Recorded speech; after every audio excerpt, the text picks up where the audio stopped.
The volcanic rivers of Mustafar burned beneath the dark sky as Anakin Skywalker stood between two destinies. Palpatine believed years of manipulation had finally created the perfect Sith apprentice. Every lie about the Jedi, every promise to save Padme, and every step toward darkness had led to this moment. But something unexpected happened.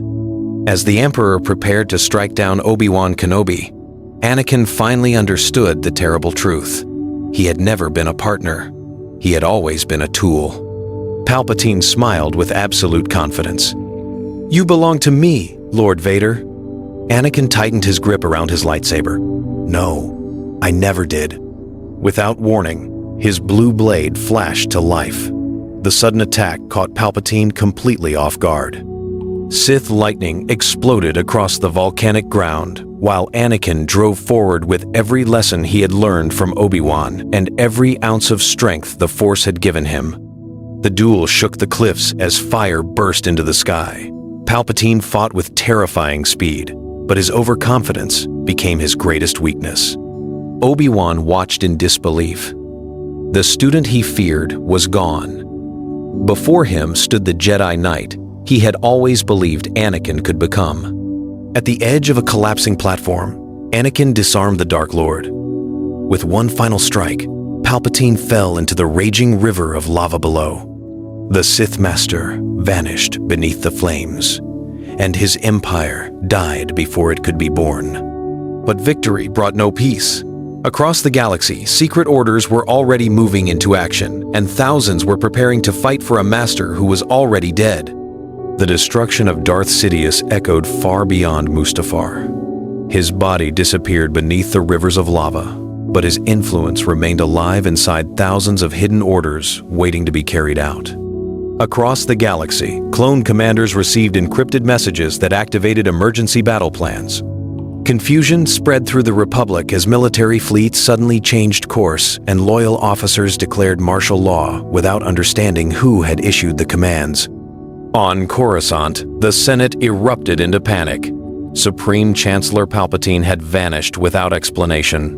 Rumors spread through every corridor. Some believed the Jedi had staged a coup. Others claimed separatist assassins had succeeded where no one else could. Fear became more dangerous than truth. Anakin and Obi-Wan returned together, carrying the impossible story of Palpatine's betrayal. The surviving Jedi listened in stunned silence as Anakin confessed everything. He admitted how the Sith Lord had manipulated him, promised impossible powers, and nearly turned him against everyone he loved. His honesty shocked even the strongest masters. Before the Council could decide its next move, reports flooded into the Jedi Temple. Entire clone battalions were refusing Jedi commands. Several Outer Rim systems declared independence, believing the Republic had collapsed. Former separatist leaders saw a chance to seize power again. Master Yoda sensed something even darker. The Sith had never depended on one man alone. Hidden followers still moved through the shadows, protecting secret vaults, weapons, and ancient knowledge that could ignite another war. As the Republic began to fracture, Anakin realized defeating Palpatine had only ended the first battle. The real fight for the galaxy was just beginning. The Jedi Temple had never felt so divided. Some masters saw Anakin as the hero who destroyed the greatest Sith Lord in history.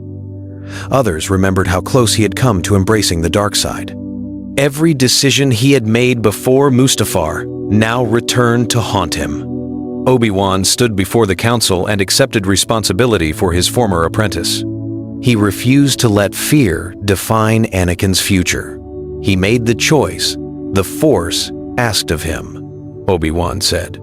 Judge him by what he chose, not by what he almost became. The room remained silent. Yoda studied Anakin carefully. The darkness surrounding him had weakened, yet traces of anger still lingered beneath the surface. Redemption had begun, but the journey was far from complete.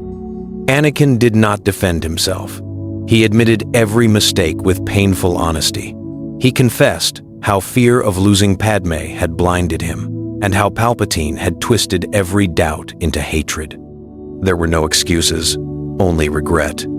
The Council finally reached a difficult decision. Anakin would remain with the Jedi, but he would no longer serve as a military commander until trust had been rebuilt. He accepted the ruling without argument. Outside the temple, Padme embraced him for the first time since Mustafar. Hope slowly returned to both of them, but neither believed the danger had passed. Far beyond Republic space, a secret gathering of Sith loyalists received confirmation that Darth Sidious had fallen. Instead of surrendering, they activated a forgotten contingency. Their hidden fleets emerged from deep space, carrying one purpose: destroy the Jedi and finish what their master started. The Council's decision divided the Jedi Order more than any debate since the Clone Wars began. Younger knights admired Anakin's courage and believed his redemption proved that no one was beyond saving. Older masters remained cautious, warning that the dark side often returned when least expected. Anakin accepted every restriction without complaint. He spent his days helping wounded soldiers, rebuilding damaged Republic worlds, and assisting Jedi relief missions instead of leading armies. For the first time in years, he served without seeking rank or recognition. Obi-Wan quietly watched the change. His former apprentice no longer fought to prove himself. He simply tried to make every decision worthy of the trust he had nearly lost.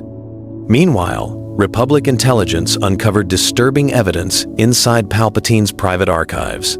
Hidden star maps pointed toward unknown regions beyond the Outer Rim. Secret factories, Sith temples, and enormous weapon stockpiles had been prepared long before Mustafar. Palpatine had expected to die someday. His followers had been trained to continue his vision without him. Yoda understood the growing threat immediately. "Ended this war. We have not," he warned. "Only changed its path." Anakin volunteered to lead the mission against the hidden Sith network, but several council members objected.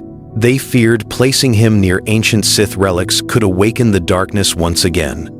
Before the debate could end, an emergency transmission reached Coruscant.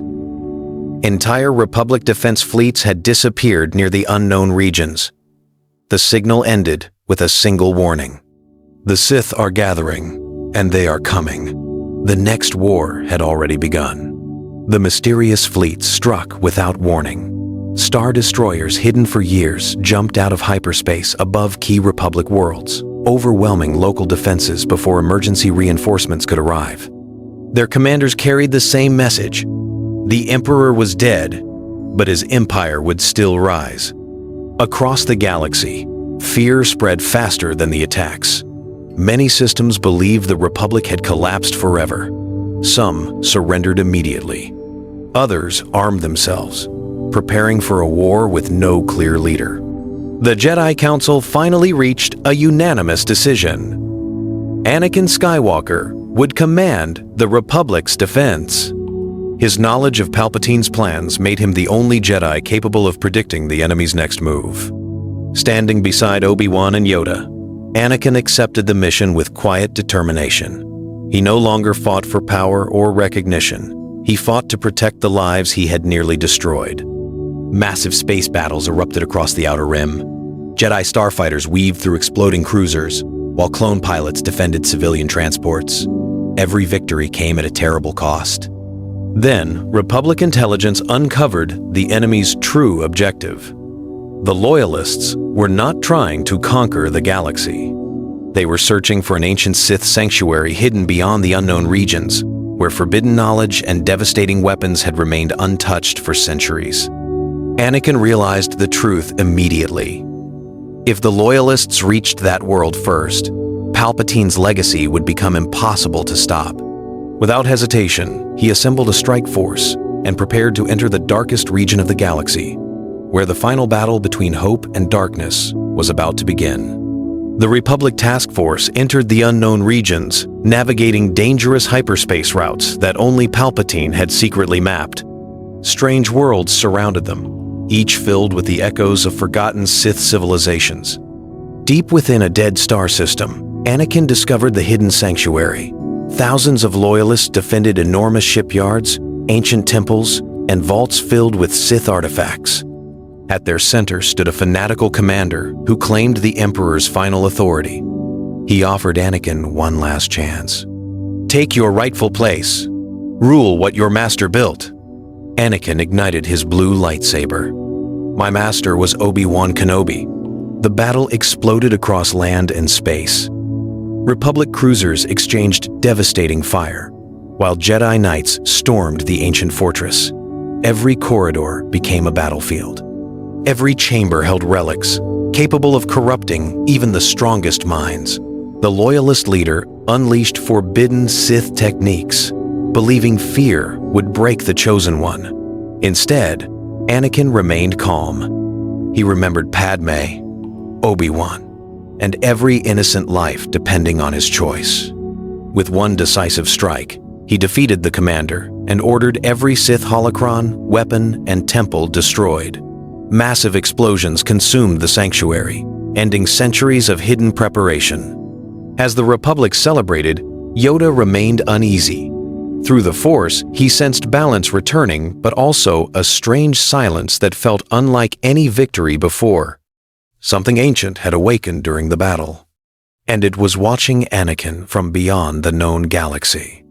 In the quiet years after the war, peace slowly returned to the Republic. Worlds began rebuilding, trade resumed, and families once divided by conflict found hope again. Yet Anakin could not ignore the growing disturbance within the Force. Meditating beside Yoda and Obi-Wan, he experienced visions unlike any before. He saw generations of Jedi and Sith repeating the same endless cycle. Every victory eventually created another conflict. Every triumph planted the seeds of future darkness. The Force revealed a painful truth. Balance had never meant destroying one side completely. It required wisdom, compassion, and the courage to resist fear before it became hatred. Anakin understood why he had nearly fallen. His greatest enemy had never been Palpatine. It had been his own fear of loss. Determined not to repeat history, he began teaching a new generation of Jedi. They trained not only in combat, but also in humility, patience, and emotional honesty. The order slowly changed, becoming stronger through understanding rather than rigid tradition. Even so, one final vision remained. Far beyond the edge of known space, a mysterious presence stirred. It was neither Jedi nor Sith. It had watched civilizations rise and fall for thousands of years, waiting for the Chosen One to fulfill his destiny. Anakin looked toward the stars, knowing peace would never last forever. His greatest journey was still waiting beyond the horizon. Anakin's final journey carried him beyond the borders of the Republic into regions untouched by history. There, he encountered the ancient Force presence from his visions. It did not seek conquest or revenge. Instead, it tested whether the Chosen One truly understood balance. Unlike every battle before, this challenge could not be won with a lightsaber. Anakin faced memories of his greatest failures, his anger, his fear, and the pain that had almost transformed him into a servant of darkness. Rather than fighting those memories, he accepted them as part of his life and chose compassion over regret. The Force responded. For the first time in countless generations, its light and dark currents settled into harmony. The endless cycle of Sith empires and Jedi wars finally came to an end. Returning home, Anakin refused titles or political power. He remained a guardian, helping rebuild a wiser Jedi Order alongside Obi-Wan and Yoda, while Padme guided the Republic toward lasting peace. Children across the galaxy grew up without knowing the terror of Sith rule. The Clone Wars became history instead of destiny. Hope replaced fear as the Republic entered its brightest age. Legends would remember the Chosen One not because he defeated Palpatine on Mustafar, but because he defeated the darkness within himself. And in doing so, Anakin Skywalker reshaped the fate of the galaxy forever.